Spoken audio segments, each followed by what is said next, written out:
L'échéance avance à grands pas et Paulo Duarte mobilise sa troupe. Le sélectionneur des étalons a publié une liste de 25 joueurs en prévision de la double confrontation Burkina-Ouganda des 26 et 29 mars prochains.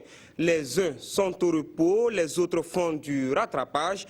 4 matchs en retard de la 14e journée ont été disputés en semaine à Ouagadougou et à Bobo-Dioulasso. COSAF, USFA et RCB en ont profité donc pour se donner un peu d'oxygène, tandis que le leader RCK fait du surplace. Bonsoir et bienvenue au magazine des sports sur la RTB. Avant de développer ces titres, sachez que l'un des hommes les plus forts du monde vient de fouler le sol burkinabé. Cheikh Sanou alias Iron Bibi, champion du monde de dynamophilie powerlifting, a atterri ce soir même à l'aéroport international de Ouagadougou où se trouvaient Salifou Belem et Modeste Ouedraogo.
C'est vraiment un sentiment de joie illimité. Je ne sais pas comment décrire ça.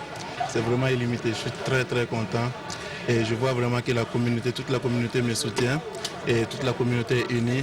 Et vraiment, je les remercie. C'est une médaille mondiale. Et je l'ai eu en fin 2014. Champion du monde en powerlifting catégorie junior. Et comme je vous l'avais déjà dit ici en début 2014, je vous avais promis que j'allais revenir avec la médaille. Et la voici. Et en 2015, je n'ai pas eu besoin de compétir encore parce que mon record était déjà là. Et cette année 2016, mon objectif c'est de décrocher tout dans la catégorie senior. Je suis de retour avec beaucoup de projets et vraiment c'est d'apporter plus plus de positivité. Je sais qu'il y a déjà de la positivité, mais beaucoup plus de, comment on appelle, de motivation dans n'importe quel sport, que ce soit l'haltérophilie, n'importe quel sport. On va s'entraider en tous et puis être reconnu internationalement. C'est ça qui est l'objectif. Il faut faire le contexte.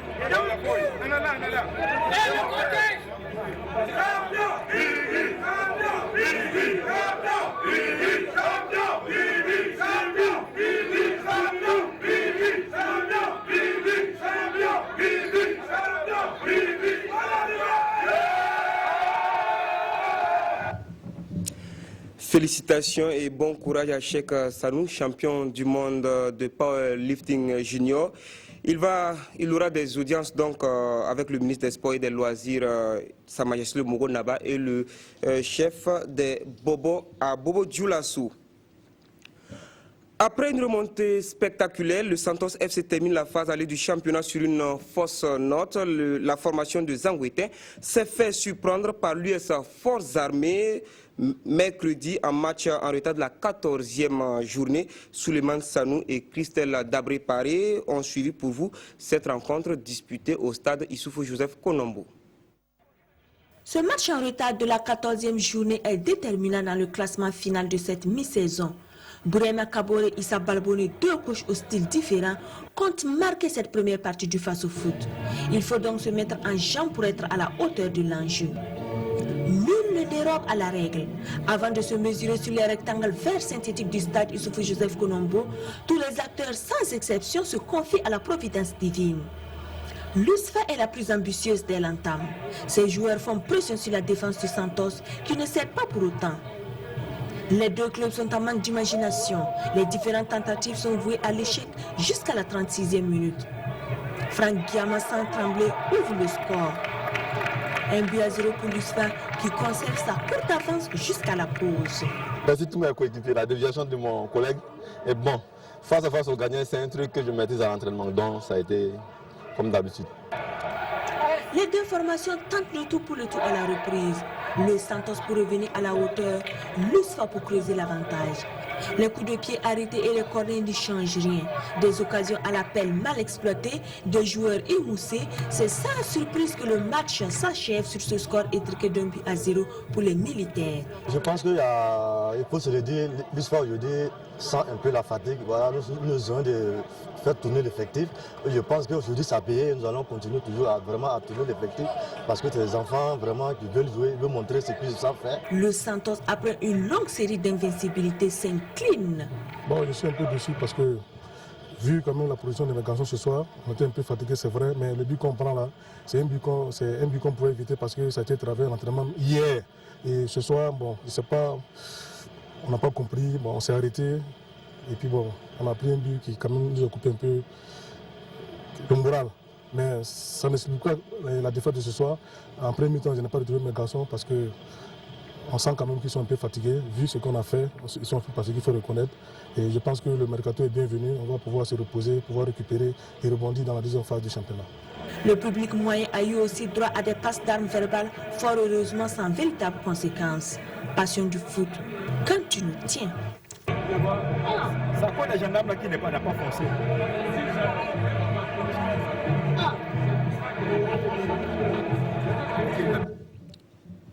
Avec cette courte victoire, l'USFA se met en confiance avant d'affronter le RCB ce samedi en match en retard de la 8e journée. Le RCB justement qui est sur une série de 3 victoires après sa belle prestation 2-0 devant l'AS Sonabel mercredi sur le terrain du RCK. Le résumé c'est avec Nongba Kouda et Mahamadi Wena. Ce sont deux équipes aux fortunes diverses qui s'affrontent à l'occasion de ce match en retard de la 14e journée. Le RCB surfe sur 2 victoires de rang, tout le contraire de l'AS Sonabel sevré de victoires depuis le 23 janvier dernier. Sur le terrain, la première partie du match est très fermée. Le jeu se passe pratiquement dans le secteur médian avec cependant un léger ascendant du RCB. Et en toute logique, le RCB fait trembler les filets adverses à la 36e minute par Samuel Amoto. Le joueur gagnant du RCB signe ainsi son retour par un but. Donc il faut que nos centres arrivent à mi-voler pour qu'on puisse les exploiter. La seconde période montre une toute autre physionomie.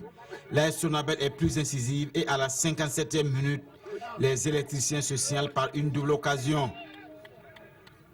L'AS Sonabel maintient la pression, mais le RCB tient bon. Les Rouges vont même bénéficier d'un pénalty dans les arrêts de jeu. Assami Sassanda se charge de le transformer et permet au RCB de s'imposer par 2-0. L'AS Sonabel crie au scandale. Je ne sais pas si le hors-jeu, on a changé les règles ou pas. On encaisse un but sur un hors-jeu. Bon, ça peut arriver. Et en plus, quand un gardien sort, il met le pied sur le ballon. C'est-à-dire que c'est le ballon, il tacle. Et on dit penalty. Vraiment, je me demande, est-ce que vraiment on pourra vraiment évoluer dans le football? Moi, je ne pense pas. Le RCB de son côté retrouve des couleurs et allie ainsi une 3e victoire de suite. Nous sommes en train de revenir parce que la place du RCB se trouve dans le peloton de tête. On était 6e après la Ligue des Champions. Nous sommes en train de reconquérir notre place dans le championnat national. Bon, nous pensons en tout cas que nous avons les arguments pour encore lutter pour la première place du championnat. Vous savez, il y a des équipes encore solides comme le RCK, comme l'USFA, comme l'IFO, comme l'ASFA qui reviennent de loin. Et nous pensons que le Racing également revient de loin, mais aura son mot à dire. Les Tigres de Djaradougou sont actuellement 3e avec 27 points, à égalité avec l'USO 2e et à 4 points du RCK, champion de la mi-saison. Mais le RCB compte toujours un match en retard à livrer contre l'USFA. Un duel entre Africains ce samedi au stade municipal Issoufou Joseph Konombo. qui ne manquera certainement pas de piquant. Mahamadi Ouena, vous le dites bien, le RCK est champion à mi-saison, mais le leader ne se porte pas bien en cette fin de saison justement. Première saison justement, les Faucons ont concédé le match nul, un partout à l'AS fonctionnaire de Bobo Dioulasso, jeudi au stade Aoubi, comme nous le dit Yadembo Tamboura depuis Bobo Dioulasso. L'association sportive des fonctionnaires de Bobo, Ray Club de Kadiogo, leader du championnat national de football de 2-1, deux équipes qui sortent d'une défaite chacune. Pour cette confrontation, pas alors de faux pas. Ce sont les Faucons de Kadiogo à la manœuvre qui survolent d'entrée de jeu le camp adverse. Ici, sur ce coup de griffe de Bafour Kei Sebi, la Sinayazis Kaba est contrainte à la claquette. Les jaunes et noirs de Bobo, mieux que de se défendre, sonnent enfin la révolte. Ils contrôlent désormais la situation avec un certain Ibrahim Sidibé qui pèse de tout son poids sur la défense. Celle-ci, qui n'en peut plus de ce coup de boutoir, cède à la 35e minute. Corner de Didier Oussou. La tête du même Ibrahim Sidibé est imparable. 1-0 pour l'SFB à la pause. De retour des vestiaires, la fonctionnaire reprend sa domination. Elle rate même de peu de doubler la mise, 2 minutes seulement après la reprise. Ibrahim Sidibé réussit la jonction avec Antoine Kofi. Son ballon effleure la transversale. Le Ray Club de Kadiogo est leader du championnat national et tient à l'éprouver. 61 minutes, Abouakar Konidiga alerte Abdoulaye Bombiri. Il remet les pendules à l'heure. 1-1. Ce sera le score final de cette opposition. On le regrette puisque on a pris un but bête puisque je les avais prévenus qu'ils centraient beaucoup sans atteindre la ligne et centre. Je pense qu'on avait la possibilité de gagner ce match ce soir. Donc il y a beaucoup de regrets au bout. Bien sûr, quand on est leader, on a affaire à tout le monde. Et chaque équipe qui croise le RCK aujourd'hui, c'est un derby. Et je suis obligé de m'allier à ça parce qu'on me propose 30 derbys. Alors donc, on n'a pas le choix, il faut qu'on fasse avec.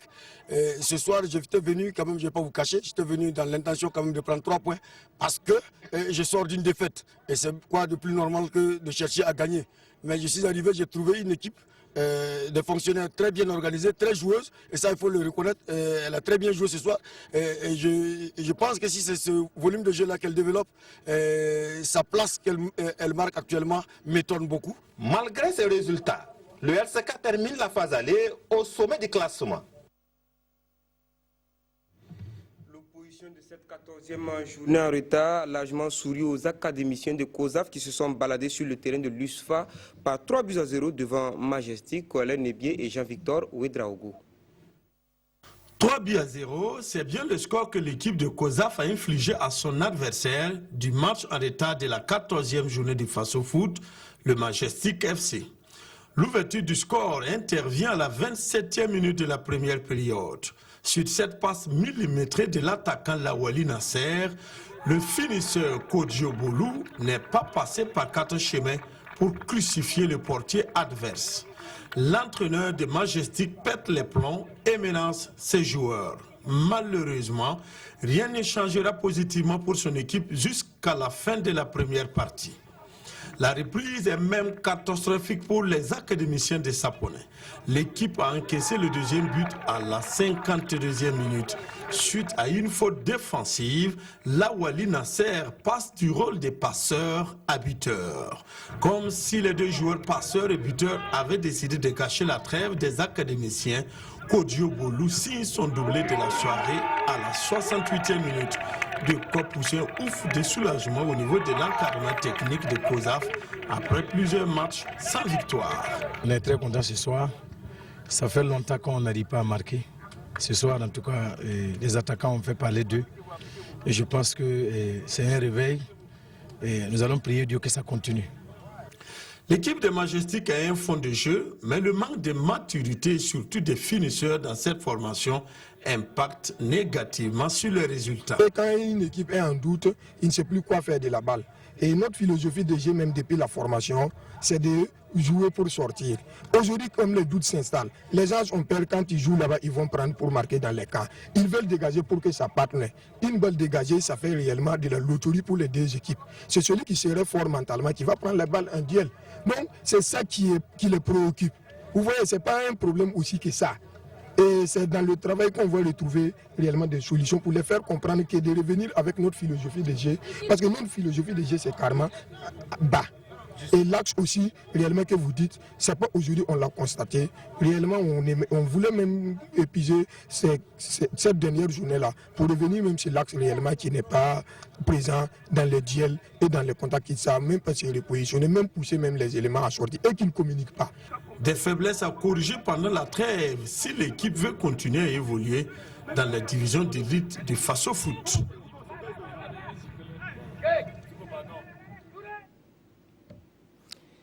Et en attendant le seul match encore en retard, USFA RCB qui se joue demain à 16h au stade Issoufou Joseph Konombo. Le classement de la D1 donne le RCK leader malgré sa baisse de régime avec 31 points plus 10 comme vous pouvez le constater. L'USO est deuxième avec 27 points plus 9. RCB 27 points plus 9 et un match en retard. Santos FC 4e 25 points plus 9. BPS 5e, 24 points, plus 1. COSAF 6e, 23 points, plus 4. L'ASFA Enenga est 7e avec 22 points, plus 3. L'Étoile filante de Ouagadougou, 20 points, plus 1 est 8e. Deuxième partie du tableau, donc 9e USCO, 20 points, plus 1. 10e USFA, 19 points, plus 4 et un match en retard. 11e AS Sonabel, 16 points moins 5, 12e AGEB 15 points moins 5, la SFB est 13e avec 15 points moins 4, l'USI 14e avec 13 points moins 8, 15e Majestic 8 points moins 11 et Banqui Sport ferme la marche avec 8 points moins 15. Paulo Duarte a publié une liste de 25 étalons pour la préparation de la double confrontation Burkina-Ouganda les 26 et 29 mars à Ouagadougou et à Kampala. Et pour en parler, je reçois Mahamadi Wena et Lassina Sawadogo. Bonsoir. Bonsoir, Jérôme. Bonsoir. Alors, on va permettre à nos téléspectateurs de découvrir la liste de ces 25 joueurs avec vous, Lassina Sawadogo. Oui, la liste de ces 25 joueurs publiée par Paulo Duarte. Les gardiens de but, Abdoulaye Soulama, Suffolk du Ghana, Daouda Diakité, Free State, Afrique du Sud, Hervé Kofi Kwaku, ASEC d'Abidjan. Les défenseurs, Bakary Koné, Olympique Lyonnais, Steve Yago, Toulouse, Issoufou Dayo, RC Berkane, c'est au Maroc, Issa Gou, Ashanti Goldfields au Ghana, Patrick Malo, JS Kabylie en Algérie, Yacouba Koulibaly, RCB, c'est au Burkina. Les milieux de terrain, Abdul Aziz Kaboré, Valenciennes, Bakary Saré, Guimarães au Portugal, Abdul Razak Traoré, Koyan Sport en Turquie, Alain Sibiri Traoré, Lorient, Charles Kaboré, FC Krasnodar, Jonathan Zongo, Almeria, c'est en Espagne, Yacouba Mando, Kozaf, c'est au Burkina, Adama Gira, Sonderskis, difficile à prononcer ce nom, c'est au Danemark, Cyril Bayala, Daklietz, en Égypte, et puis les attaquants, Aristide Bansé, Chipa United en Afrique du Sud, Bakary Koné, Diba Al Fouira aux Émirats. À ne pas confondre avec le général Bako de Lyon. Voilà, c'est deux homonymes parfaits dans cette équipe nationale. Préjus Nakoulma, Merci Idman Yurdu, Turquie, Jonathan Putrapa Al Nasr, Dubaï, Bertrand Isidore Traoré, Chelsea, Cyril Kban, USFA, et enfin, Banou Diawara, JS Kabylie. Voici donc les 25 appelés par Paulo Duarte. Alors, Mahamadi Wena, quel regard vous jetez déjà sur cette liste de 25 ? Sur cette liste de 25 joueurs convoqués par Paulo Duarte, il y a quand même des nouveaux qui viennent du championnat national Et aussi, il y a par exemple Bakary Sarré qui est à sa première convocation. Il y a eu plusieurs tentatives de par le passé, mais c'est la première fois qu'il est convoqué avec les étalons et j'espère que cette fois-ci, ça sera la bonne. Et les autres nouveaux, on a Yacouba Mando, l'ailier volant de COSAF, tout comme Cyril Pan de l'Union des Forces Armées, l'USFA. Et il y a Cyril Bayala, qui est aussi à sa première convocation, qui joue en Égypte à Dakliach. Et puis Yacouba Koulibaly, le latéral droite ou gauche, un joueur polyvalent du RCB. Alors, Lassina, rapidement, comment vous regardez un peu ces joueurs qui ont été appelés? Écoutez, ces joueurs qui ont été appelés, hein, c'est la liste de Paulo Duarte. Il a parlé des nouveaux. Il y a aussi des absents. On peut y citer Ali Rabo, Mohamed Kofi, Diakari Diakone qui est blessé, Moussa Yedan, Issaka Ouedraogo et puis Pierre Daïla, hein, pour ne citer que ces derniers-là qui sont absents. Maintenant, sur cette liste, naturellement, hein, on va beaucoup épiloguer sur la première liste de Paulo Duarte. On est heureux de voir certains joueurs dans la liste, mais aussi on se pose des questions sur la convocation de certains joueurs. Le premier joueur aujourd'hui qui nous cause problème, c'est Alain Sibiri Traoré. Hein. Vous savez que sa dernière sortie avec les étalons a été une sortie apolémique. On a vu ce qui s'était passé avec l'ex-entraîneur des étalons, Gernot Rohr. Il est parti, il est à Lorient, il a véritablement beaucoup de mal, Jérôme, je ne vous apprends rien. Et à la grande surprise comme ça, ce garçon, il est convoqué sur la liste de Paulo Duarte. On se pose déjà des questions. Quelles sont les raisons? Si ce sont les raisons de leader, ça ne tient pas parce que Mohamed Kofi est aussi un leader, il n'a pas été appelé. Si ce sont des raisons de compétition, ça ne tient pas parce que Alain Traoré ne joue pas. Donc véritablement, on espère qu'il y aura une conférence de presse pour que Paulo Duarte nous dise comment est-ce qu'il a pu convoquer ce joueur. Il y a aussi un garçon comme Issa Gouo, 8 mois sans jouer au football. Il paraît qu'il va signer bientôt à Ashanti Golfi. Il n'a pas encore signé, il n'a pas encore son contrat de travail. Et à notre grande surprise, il est sur la liste de Paulo Duarte, comme si on ne pouvait pas trouver d'autres joueurs. Hein. Écoutez, on suppose que Paulo Duarte a de bonnes raisons de les appeler. On aura en tout cas l'occasion. On est très impatient de l'entendre parler de ses choix et des raisons de la convocation de certains joueurs. Alors, une ouverture sur le championnat national quand même, ça veut dire qu'on fait confiance au championnat domestique. Oui, on fait confiance, mais je vais quand même aussi revenir sur la convocation des joueurs qui ne jouent pas. Bon, il y a même Abdoulaye Souleymane qui n'est pas titulaire dans son club, qui est depuis la CAN 98 avec les étalons, qui a pris quand même un peu de l'âge. Et s'il ne joue pas, bon, en fait, le problème actuellement, c'est les critères de sélection. Un joueur qui ne joue pas, quelle image on donne aux autres qui se battent dans les clubs, surtout au niveau du championnat local, quand vous avez des joueurs qui ne jouent pas, qui sont convoqués en équipe nationale? C'est un peu le souci qu'on a avec certains éléments convoqués, mais comme vous l'avez dit, c'est Paulo Duarte, l'entraîneur. Il s'assume en convoquant certains joueurs qui ne sont pas titulaires et espérons qu'avec le temps, il va rectifier, parce que moi je crois qu'avec les étalons, le premier critère, le premier critère de sélection doit être le jeu. Parce que il y a que déjà même l'équipe nationale, le jeu est encore plus difficile qu'en club. Mais si tu ne joues pas en club, comment venir justifier ta sélection en équipe nationale? Oui. Très important. Alors, on va refermer cette page étalon, on n'a pas beaucoup de temps. Et on va revenir là-dessus. Jusqu'au 26, on aura le temps. Voilà, on aura tout le temps. Et d'ici là, qu'on donne une conférence de presse également pour justifier certains choix. Lassina Sawadougou, on est en train d'amorcer un week-end qui sera aussi sportif que ce qu'on a connu jusque-là. Oui, aussi sportif, à commencer par ce match, hein, vous l'avez dit tout à l'heure, très attendu entre l'USFA et le RCB. C'est très important ce match-là. Il va nous permettre aussi de voir un peu plus clair encore dans les pouces suivants du RCK.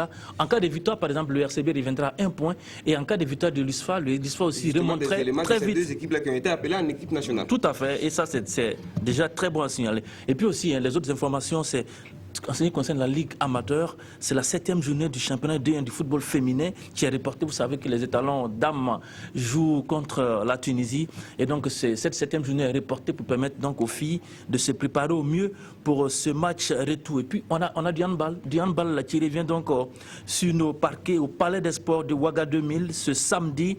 On a la Coupe de la Ligue 2016 avec 4 oppositions, Jérôme. À partir de 14h, l'AS Douane sera face à l'Onabé Handball Club en dames. Et à 15h30, AS Onea USFA, c'est en homme. À 17h, on a AS Onea, Asfa Yenega en dames. Et on va clôturer ce samedi de handball avec un choc hyper électrique entre les pétroliers de l'AS Sonabi et les électriciens naturellement de l'AS Sonabel en homme sur le coup de 18h30. Voilà. Merci à vous en tout cas d'être passé sur ce plateau. Tout autre chose, pour un coup d'essai, ce fut un coup de maître. Mardi 8 mars dernier, l'association Avancée avec L2AE a tenu le pari de l'organisation de la course à pied, la Ouagalaise, sur 2 km 500 en sport de maintien et 8 km en compétition, remporté par Samatou Tende en 31 minutes. Kwalen Nebié et Jean-Modeste Ouedraogo étaient témoins de cette manifestation. Le sport se conjugue au féminin devant le palais de Sa Majesté le Moro Naba Bango ce 8 mars 2016. Quoi de plus normal puisque c'est la journée internationale de la femme. À l'appel de l'association Avancée avec elle, 2AE, plus de 500 femmes sont présentes comme pour marquer leur adhésion à cette idée dénommée la Ouagalaise. Notre âge, quand on fait le sport, on sait que vraiment c'est bien. Parce que c'est le sport, la santé avant tout. Pour cette première édition, la manifestation est divisée en deux catégories, le sport de compétition et le sport de maintien. Pour la compétition, un circuit de 8 km à parcourir avec en prime une moto à gagner. Dès le top du départ, les athlètes quittent le stade municipal, se dirigent vers le lycée Bambata avant d'emprunter l'avenue Oumarou Kananzoé.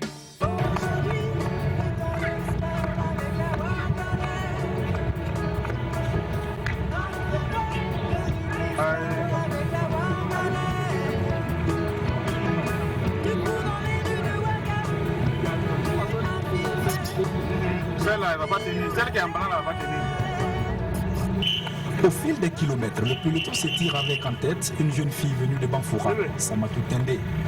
Elle impose un rythme soutenable à ses adversaires. De l'avenue Bassawarga en passant par l'avenue Kwame Nkrumah, les foulées de la jeune fille font mouche.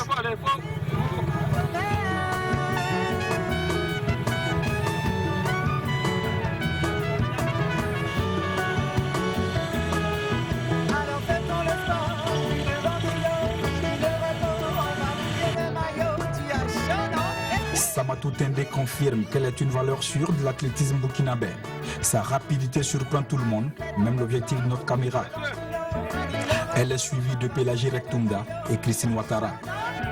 Honorine Yameogo, bien connue dans le milieu de l'athlétisme burkinabé, se classe 4e.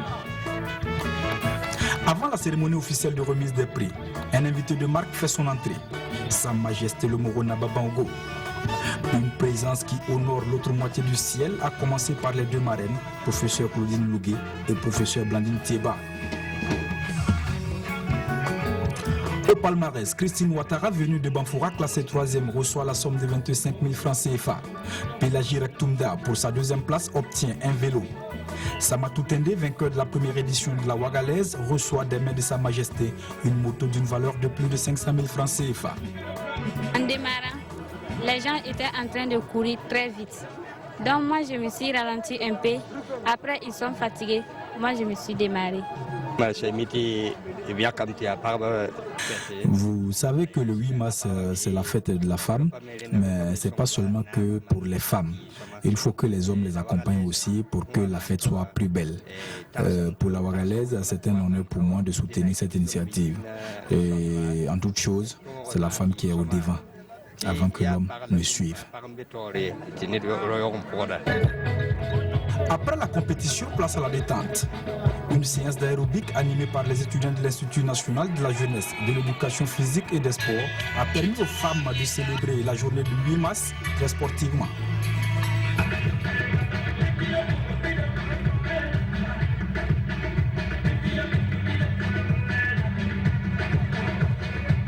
C'est bien s'ils peuvent faire ça toute l'année pour toutes les femmes. Et puis on sort massivement comme ça fait du bien en tout cas. Moi le 8 mars avec les sports, en tout cas moi particulièrement, ça me fait du bien. Je viens d'Allemagne et là on ne fait pas du tout la fête de femmes et comme ça je trouve ça très bien et oui, c'était génial de faire du sport et avec toutes les autres femmes. Oui, c'était une bonne expérience. Cette activité s'inscrit désormais dans le calendrier des compétitions sportives au Burkina Faso. Ouagalaise, c'est une course. En fait, c'est une manifestation sportive, une course à pied qu'on organise à l'intention de toutes les femmes sans distinction d'âge, ni d'ethnie, ni de conditions sociales, juste pour qu'elles viennent se sentir heureuses dans le sport. C'est une façon pour nous de donner une autre coloration au 8 mars et permettre aux femmes d'être heureuses, de s'épanouir par le sport. Et pour joindre l'utile à l'agréable, toutes les participantes ont reçu des bons de dépistage du cancer du sein et du col de l'utérus.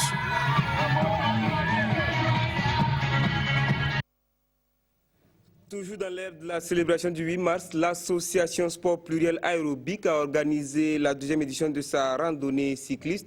Du rond-point de Kosodo, les participantes ont parcouru 10 km pour se rendre à l'orphelinat de Lumbila, où elles ont remis des vivres et des ballons aux enfants sous les regards de Jean-Eudes Bayala et Jean-Victor Ouedraogo. Une randonnée cycliste, c'est ce que les femmes de l'association Sport Pluriel Aérobic ont choisi pour célébrer les festivités du 8 mars. Nous faisons beaucoup plus de l'aérobic, mais nous faisons tous les sports. Voilà, on a fait du cyclisme ce matin, on fait du ballon militaire, beaucoup d'autres activités que l'aérobic. Et nous voulons promouvoir vraiment le sport au niveau féminin. Vous avez vu, ce sont des personnes du 3e âge qui font le sport tous les mardis avec nous. Et les enfants aussi. L'activité qui a sa deuxième édition a regroupé pour cette année une centaine de cyclistes, toutes générations confondues.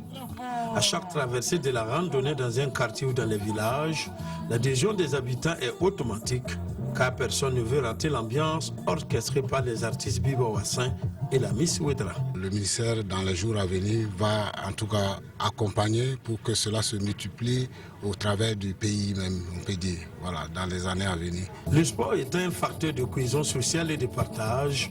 Les membres de l'association Sport Pluriel ne sont pas allés les mains vides à l'orphelinat Sainte-Thérèse de Lumbila. Les 47 pensionnaires ont bénéficié de la part des membres des produits de première nécessité des équipements sportifs. De quoi ragaillardir les premiers responsables de l'orphelinat. C'est le 8 mars qui commence et nous commençons à sentir la fête déjà parce que vous voyez tout ce que nous avons reçu, la valeur de 700 000. C'est vous dire combien c'est très important pour la prise en charge de ces enfants. Vraiment, on va faire 8 mars jusqu'à l'année prochaine. Le passage de l'association a créé de la joie dans la famille des tout-petits qui espèrent que d'autres bonnes volontés emboîteront le pas pour un monde de partage et de cohésion sociale. Sport de maintien toujours, et ça se passe au ministère du côté de Ouaga 2000 hier. A eu lieu donc le lancement du sport pour tous au ministère en charge de l'agriculture et de l'eau. Cette activité sportive traduit la volonté des premiers responsables des deux départements à garantir le bien-être physique de leur personnel, Paul David Bambara et Kalfa Ouattara. Bouger, se défouler en groupe pour un bien-être de tous. C'est l'objectif assigné à la pratique sportive au sein des ministères en charge de l'agriculture et de l'eau. Activité hautement bénéfique, le sport est facteur de santé et d'ouverture d'esprit. La séance d'aérobic a permis aux agents d'exécuter quelques mouvements et après un tel effort physique. Comment se sent-on, monsieur le ministre? Très en forme. Vraiment, après cette séance, j'avoue que je ne croyais pas être encore debout, mais je me sens vraiment à l'aise. L'objectif étant d'avoir une âme saine dans un corps sain. C'est-à-dire que nous avons voulu quand même, après les stress, après les charges professionnelles, après les différentes tâches de la journée, nous nous retrouvons en famille, on fait le sport, on se détend, on se défoule et puis on est en forme et on reprend l'activité de la journée. Quand on se retrouve ici, il n'y a plus de patron, il n'y a plus d'agents. Voilà, on est tous pareils, on s'amuse, on se fait du bien, on se relaxe.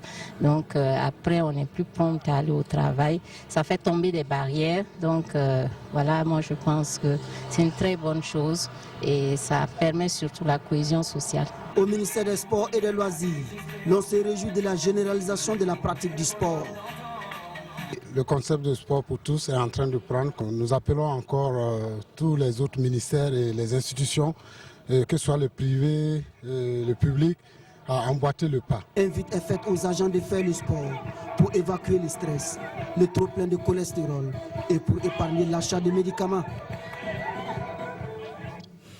Football à l'international, la Champions League 2015-2016 connaît ses 4 premiers quarts de finalistes. Mercredi, le PSG de Zlatan Ibrahimovic est allé s'imposer 2-1 à Stamford Bridge face aux Blues de Chelsea en match retour des 8e de finale. Qualifié pour son 4e quart de finale d'affilée, le PSG semble avoir franchi un nouveau cap. Zlatan Ibrahimovic aussi, peut-être soulagé par l'apport d'André Di Maria, le Suédois se montre maintenant décisif dans les matchs à élimination directe. Autre satisfaction, Adrien Rabiot comme Kevin Trapp ont haussé leur niveau de jeu. Le gardien allemand surtout était très attendu. S'il ne peut pas grand-chose sur l'égalisation de Diego Costa, il est en revanche décisif en deuxième période. Grâce à Ibrahimovic, Di Maria et Trapp, le PSG peut encore caresser son rêve. Paris pourrait être sacré champion de France dès ce week-end contre Troyes, mais les Parisiens sont déjà impatients d'être à vendredi prochain, jour du tirage au sort des quarts de finale de la Ligue des Champions. Dans l'autre rencontre de ce mercredi, Benfica a connu la même réussite en allant dominer les Russes du Zénith Saint-Pétersbourg 2-1 sur la pelouse de Petrovski Stadium. Le Real n'a pas brillé hier, sous pression parfois et en manque d'inspiration. Qu'importe, Madrid a gagné et est qualifié pour l'écart, suffisant pour le bonheur de son entraîneur. Si l'adversaire en quart de finale sera plus compliqué à manœuvrer, les hommes de Zinedine Zidane ont du travail. Hier, pendant près d'une heure, les Espagnols ont eu toutes les peines du monde à contenir les velléités offensives des Giallorossi. Le salut madrilène tenant essentiellement aux approximations romaines devant le but. Dzeko, Salah, inefficace devant la cage de Navas. Le portier costaricien impérial en seconde période face à Manolas. Finalement, le Real va faire la différence en 4 minutes. Le temps pour Cristiano Ronaldo d'ouvrir la marque à la 64e. Et voilà pourquoi ils peuvent dormir tranquille. Parce qu'il y a toujours Cristiano Ronaldo pour en claquer un. Puis d'offrir le but du 2-0 à Rames.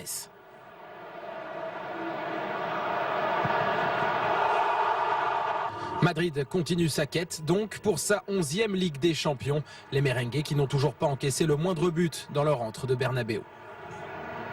Comme le Real, Wolfsburg n'a pas tremblé hier soir. Après leur victoire 3-2 sur le terrain de la Gantoise à l'aller, les partenaires de Guy Lavogui l'ont emporté 1-0. Un but signé André Schürrle suite à un débordement de Julian Draxler. Les Allemands disputeront le tout premier quart de finale de Ligue des Champions de leur histoire. Les 4 premiers qualifiés sont donc les Madrilènes du Real, les Loups de Wolfsburg, les Lisboètes de Benfica et les Parisiens du PSG. En attendant la deuxième manche donc des 8e de finale, retour mardi et mercredi prochain. Merci de nous avoir suivis. Merci à toute l'équipe de réalisation. Bon week-end sportif à toutes et à tous.